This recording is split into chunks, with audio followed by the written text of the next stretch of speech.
Hi everyone, good morning. I would like to share one more tool. That's one of my favorite. It's working with alarm clocks. Working with alarm clocks or reminders. So this is a type of practice or type of inner work inspired by the fourth way system, Gurdjieff Uspansky. So if you have any type of interest in observing yourself or having more and more presence in your life or any interest in the inner world, and if you followed these tools that I've shared so far, I'm pretty sure that you would have realized by now how unconscious and so-called um, lost in the mind we are. How in the fourth way they will call that being asleep or half asleep. So you must have realized by now this very strong chronic tendency to be in a perpetual state of self-forgetting, meaning that we are unaware of our presence, unaware of the sense of being. We are identified with every thought that comes along or every feeling. We are making, our mind makes stuff up, then we believe and we suffer with what's not happening. So any type of work you've done with me or any of these exercises, I'm pretty sure you would have realized that. So the purpose of working with alarm clocks or reminders are very much connected to the state of affairs. The state of affairs is that for a long time we are pretty much like in a zombie like state of consciousness.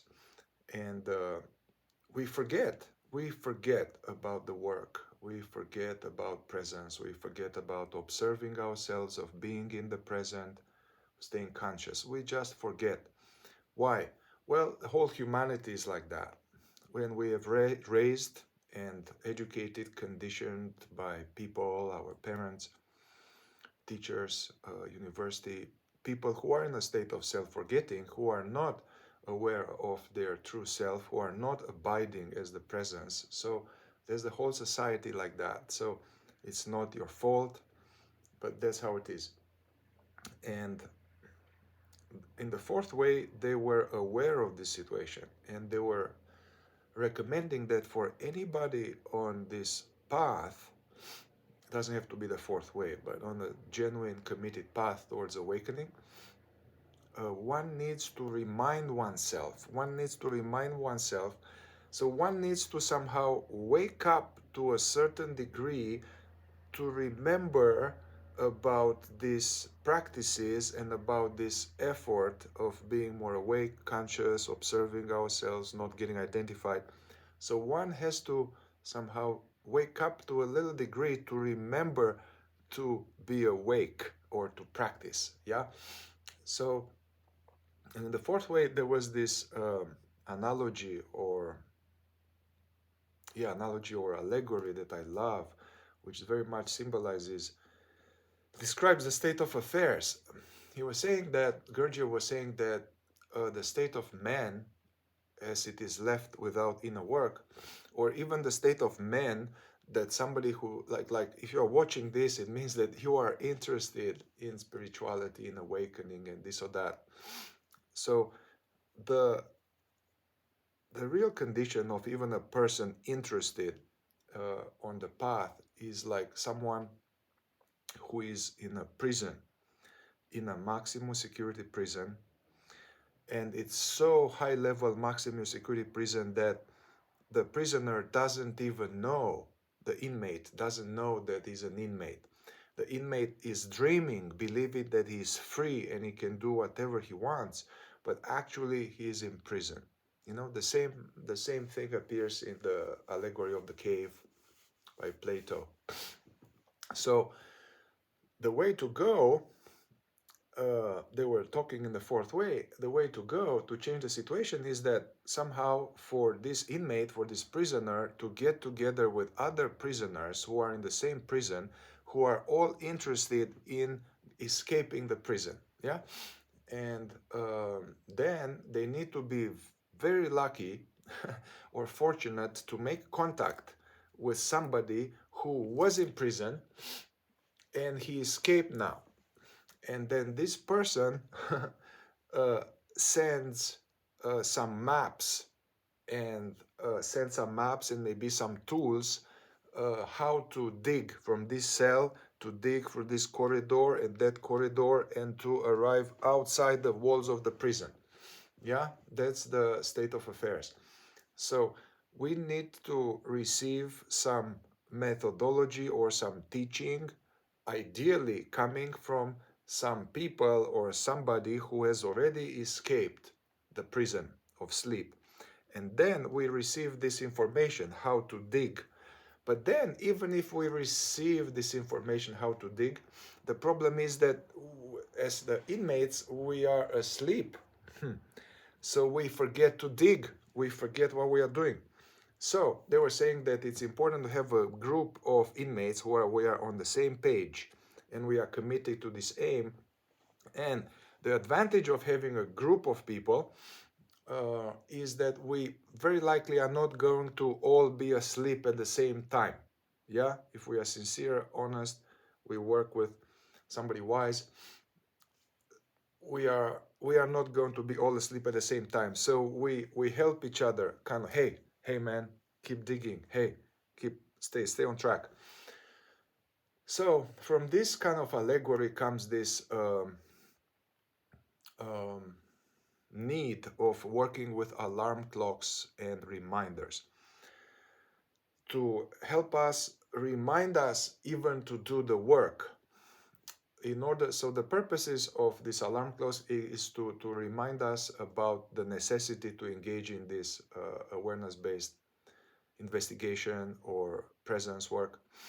And then the purposes of this is to increase the frequency of this presence, yeah, increasing the frequency of these efforts to be more awake. Each time we engage in this present practice or observing ourselves or witnessing thought, there is some kind of, our true self is jump starting a little bit. So we are trying to, in order to make a real change, we need to have a lot of this jump starting of our true self. And so in order for that to happen, for the engine to start kind of starts to work, we need to have a frequent jump starting. So these alarm clocks are meant to increase frequency. Yeah. So that's the context. I will give you some example of these alarm clocks, and I will make some other videos very soon where I go more in describing various types of alarm clocks, because these alarm clocks, they can be for targeting different functions in our body mind. So there can be alarm clocks connected to the functioning of the mind, alarm clocks with the emotional functioning, alarm clocks with the kinetic functioning or instinctive functioning. Another way to put it is that in the normal state of sleep, we're falling asleep with the mind, we are falling asleep, identify with the emotions, we are having a lot of unnecessary unconscious activity in the kinetic functioning or connected to our instinctive center with senses and tastes and compulsions. But for now, I'll give you an example. Let's get it practical here, yeah? So one very classical alarm clock, which appears also in maybe in other traditions, Buddhism, is to simply use the bell. Use the bell. Thich Nhat Hanh, one great Zen master, he was having this guided presence practice or something like that, in which he will hit this big bell every 30 seconds and will do this for half an hour. So the purposes of the bell, that was like as people were practicing mindfulness, meditating, they would, if they were lost in thoughts or checking out, the bell will remind them to, oh, okay, stay here, consciously aware of the here and now. Yeah, so as a reminder to come back to the here and now presence.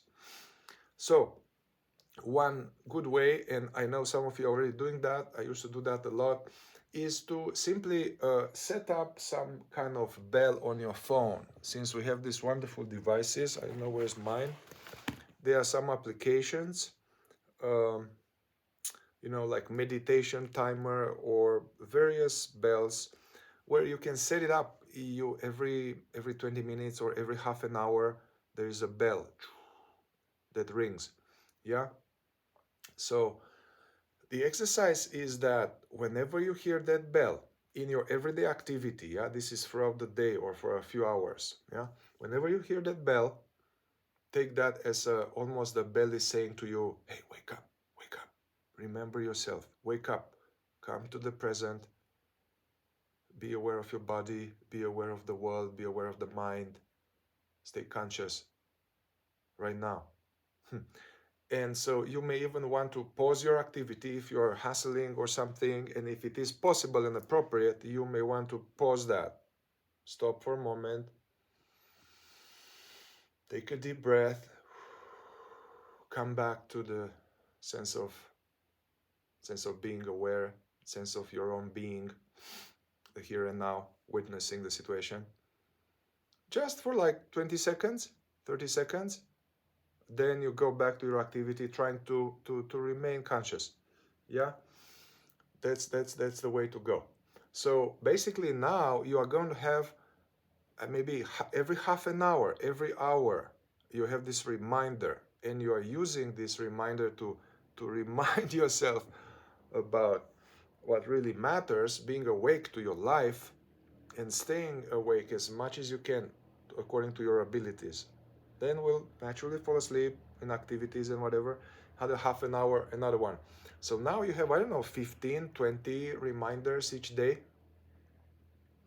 This will increase frequency. And actually, the idea is that for all of this increased triggers, so we have the usual triggers when somebody says something and we get triggered, identified, and irritated.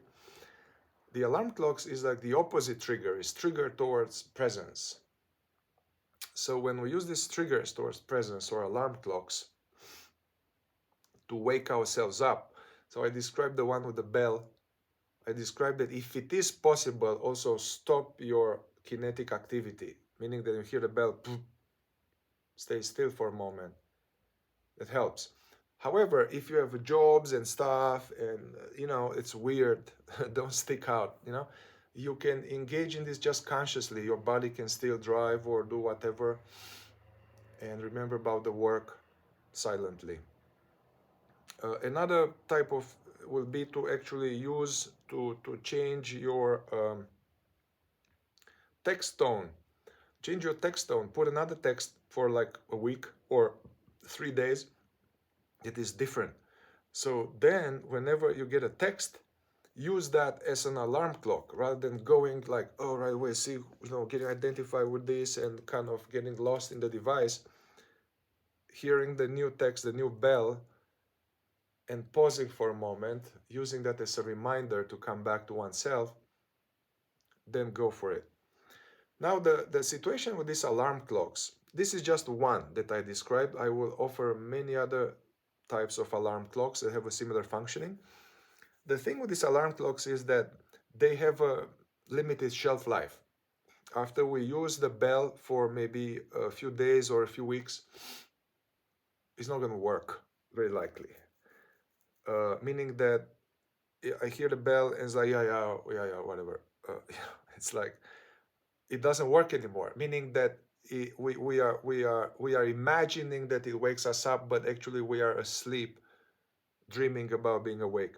So with these alarm clocks, it's good to keep creating new ones and to keep changing them to keep it fresh. Yeah, that's important, and I will talk more about this.